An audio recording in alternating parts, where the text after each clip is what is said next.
Hi and welcome to Sign High. My name is Alana Best. Kia ora. My name is Mita Moses.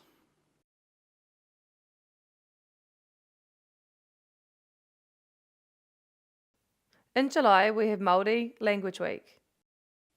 Awesome. But what about our other second language? We have New Zealand Sign Language Week in May every year to celebrate.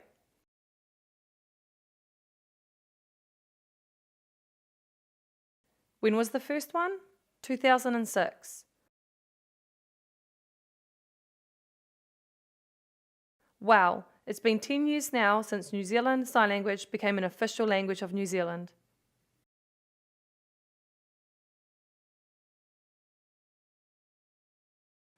Now we have Harry, who will talk to us about the history of sign language. Kia ora. My full name is Beryl Harrison. Everybody just calls me Harry. I'm a sign language interpreter, and this is New Zealand Sign Language Week here at downtown Whangarei. What we're doing today is having a library tour, and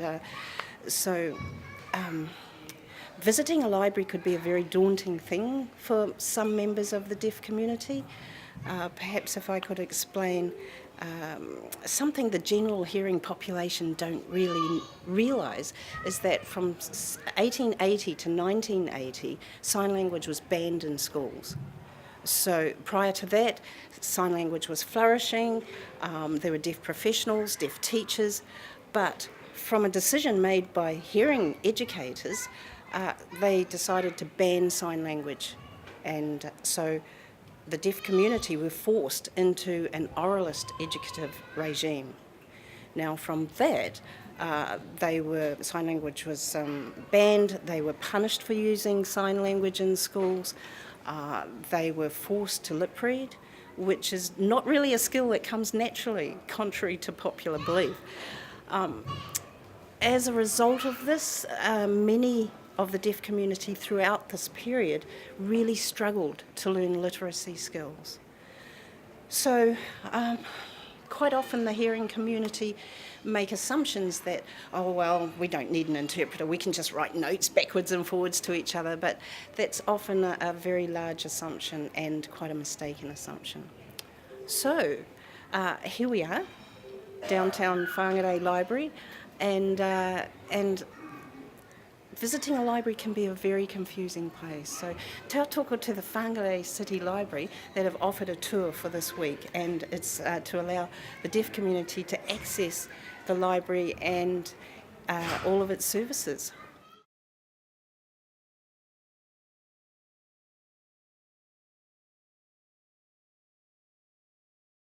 Mita will explain why this year's Sign Language Week is so special.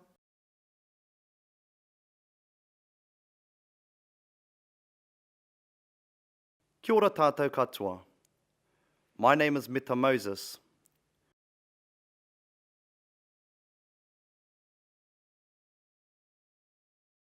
Today, I would like to talk about New Zealand Sign Language Week 2016 and the celebration of 10 years from the time the New Zealand Sign Language Act came into being.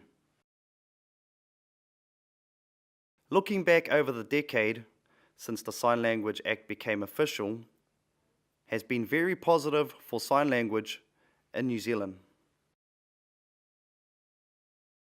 A couple of weeks ago there was an event in Wellington, and I would like to talk to you about what we did there. There was an awards evening.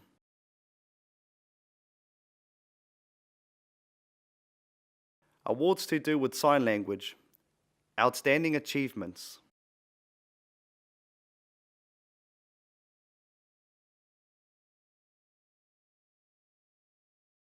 There were the best sign language tutors, Māori tutors,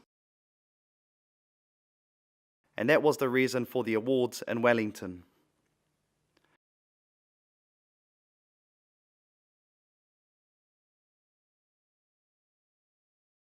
The venue was Te Papa in Wellington, where 250 people came together to celebrate.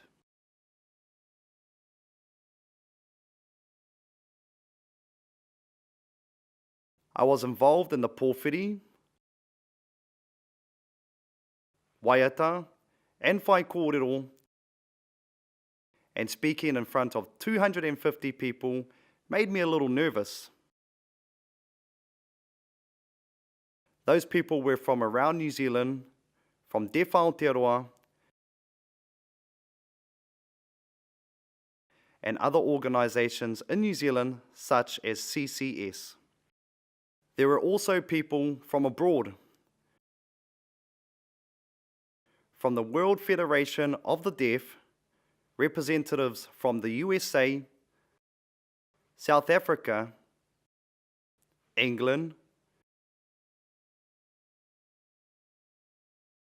China,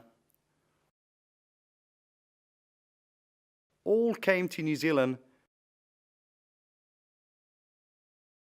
to celebrate the 10 years of sign language being an official language. Everyone came together and it was really amazing.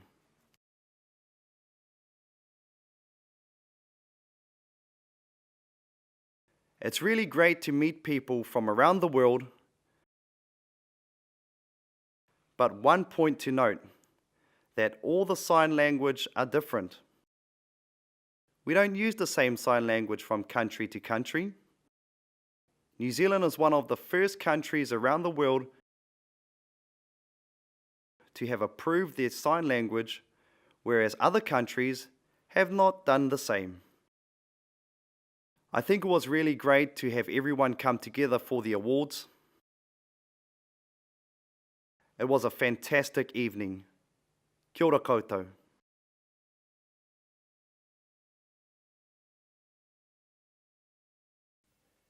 New Zealand Sign Language Week is promoted by Deaf Aotearoa. Now we have Rachel to explain. Rachel, what's your role here at Deaf Aotearoa? Hi, I'm Rachel and I work as a facilitator here at Deaf Aotearoa. Part of my role is to coordinate Sign Language Week. So what is New Zealand Sign Language Week? Sign Language Week was established by Deaf Aotearoa to celebrate the 2006 enactment of the New Zealand Sign Language Act, and so we celebrate sign language as a result. When did this part of the service start? It was established in Dunedin in 2014, proved successful, and from 2015 was rolled out throughout New Zealand. I took on this role this year in 2016. So if a person who's hearing wants a sign language tutor for Sign Language Week, what do they do? If a hearing person wants to register for a taster class, we need their information, the venue, how many hours, what kind of class they would prefer, and what the setting is. Thank you for your time, Rachel, and having an interview with us. Thank you, Alana.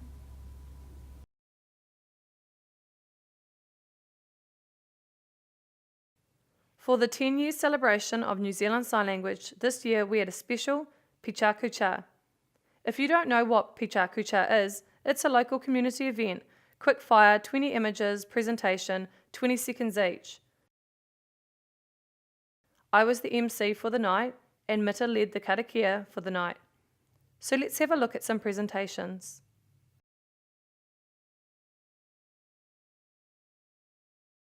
So let me give you a few signs, Papa Tuanuku and Ranginui. Because if you are aware of the legends, we pay respect to them both. Does not matter whether you are on a marae or a hall, we offer our aroha to the whare. And I'd also like to mihi to you all, no matter where you have come from. The four winds, and it's really nice to see so many people. Last year, we had a few less in the audience, so it's great to see so many here. Okay, so let's start.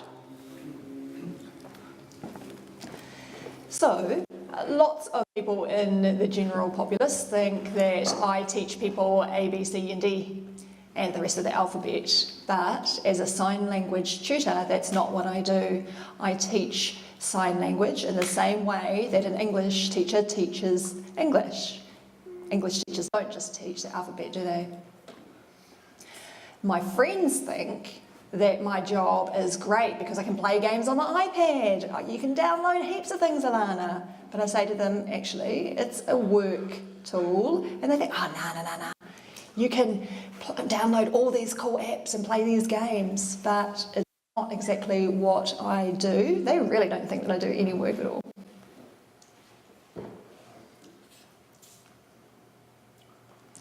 Lots of teachers in the mainstream schools don't really know what it is that I'm going to be doing, and I arrange a lesson plan for them.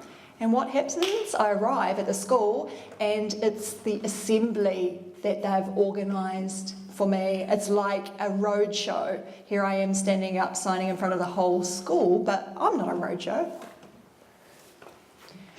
My family think that I just race around in my car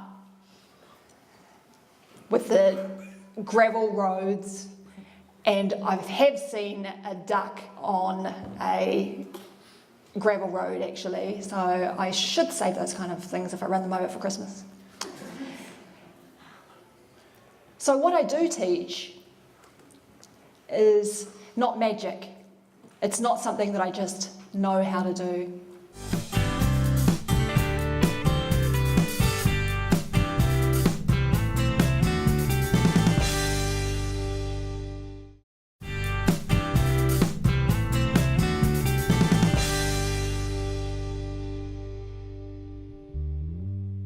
Welcome back.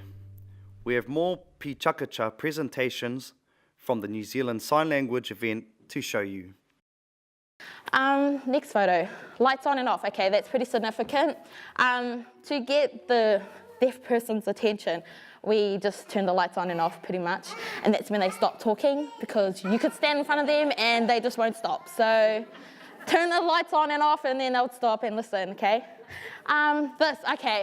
Growing up, my parents, my dad, he can't pronounce words properly. So growing up, me and my sister would follow what Dad would say. So with this, he calls this a weediator, okay? And so me and my sisters, we've been growing up calling it weediator instead of weed eater, okay? Noise is not a significant, it's not a problem in the deaf world, obviously. And so I'm used to talking loud, okay? Now, I've never noticed how loud I talk until I go and stay at my mate's house and they'll tell me to shut up because my parents are up and they're going to hear everything. And I was, oh my goodness. Okay, loud music, okay. Loud music, I love it because I love listening to music, and I could play at 1 o'clock in the morning and my parents can't even hear anything, so that's pretty awesome. It sucks when I go to my friend's house because we can't play loud music at all. Slamming doors, okay. We can slam doors, hit pots, anything. Like my mum will be in the kitchen and she'll be, doing dishes, and the pots will be slamming and everything, and, it'll be loud, and that's my normal, okay? That's my sister's normal, and that's just our normal, okay? Noise is just not a problem. Okay, sharing my emotions, okay? So it's hard for me to share what I feel like, or how I feel with my parents, because they can't understand. Okay, so it's kind of hard to explain things to them sometimes, and I find that really difficult. And yeah, that's kind of the downside of it. Interpreter. Okay, so I'm the oldest. I'm pretty much the interpreter for my parents. So, being the little 2-year-old that I was, I would speak to strangers just for my parents. So, I'll translate what the hearing person would want to say to my parents, and I'll translate it to, them. Okay. It has been difficult for marae to make changes to tikanga Māori in terms of having a guide dog on the marae or having someone leave their shoes on in the whare.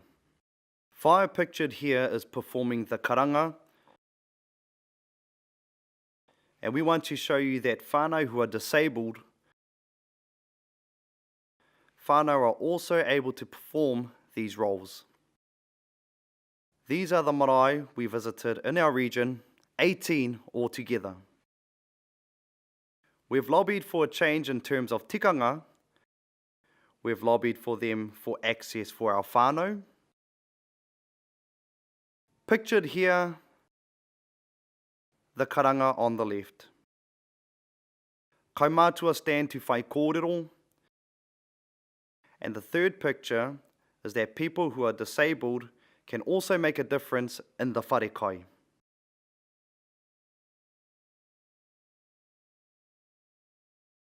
Life over everything. This phrase is particularly for our rangatahi who have considered, attempted, or completed suicide. So we really want them to know, life over everything. This is our message.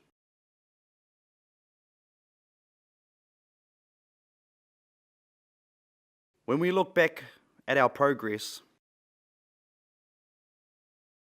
we feel that we have created a lot of success in marae, except for accessibility in terms of having guide dogs for Ngāti Kapo, our blind whānau. We still need work in that area.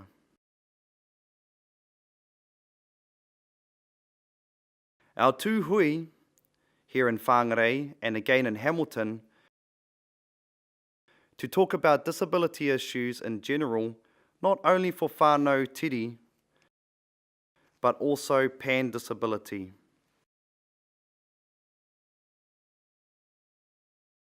Here are our whānau leaders from Te Piri o Te Hā, speaking to members of the Māori Language Commission in terms of how we can, as whānau tiri, make a difference to the attitudes towards sign language.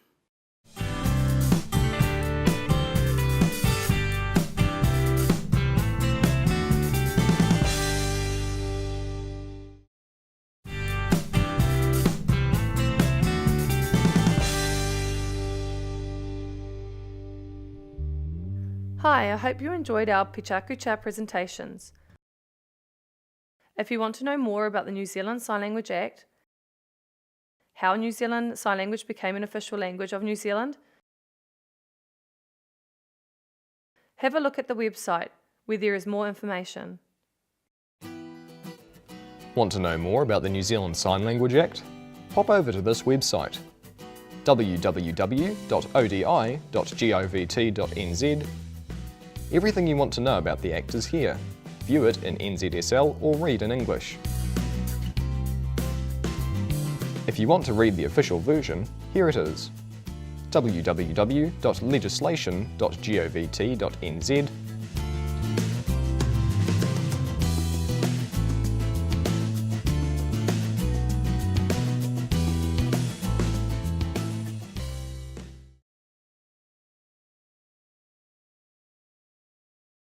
Today we have talked about how important Sign Language Week is. It is internationally recognised, so congratulations to all those people who lobbied for it to become an official language of New Zealand, and for all those who continue to promote Sign Language Week every year. Don't miss out. Join us next year. Come and join us for the celebrations. See you next week. Kia ora. Bye.